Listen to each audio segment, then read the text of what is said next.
Hey everyone, welcome back to my channel. Today I'm going to show you how to turn a task into a subtask in Clickup. So let's go ahead and jump down, and I'm going to add a task here. This is my favorite way to add tasks, especially on the list, but you can do it a bunch of different ways. There's a couple key commands you can do, or up here you can do add task. I am just going to call this subtask to make things simple. All right, go ahead and click save here.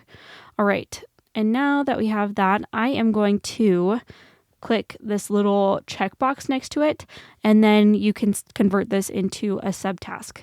Now you can choose whichever task you want to be the parent task here. So let's say I'm going to have this be for goals and ClickUps. That's just what I'm going to show. And now you can see it has converted that into a subtask there. So let's see, if I wanted to remove as a subtask, I would just click that box next to that subtask, and then you can change it out. Let's go ahead and go into there, and I'm sure there's a way in here to change this into a subtask. And I can link it to another task. So if I wanted to go goals into ClickUps, it's now linked there.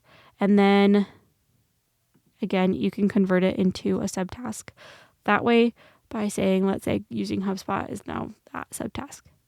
So that's a couple different ways to use it as a subtask, to create it as a subtask from different views of what you're looking at that specific task for. You can also link it to other ones, so then there's that kind of relationship. But hopefully you found this video helpful. If you did, be sure to give it a like, subscribe. You can check out more ClickUp tutorials down in the description down below.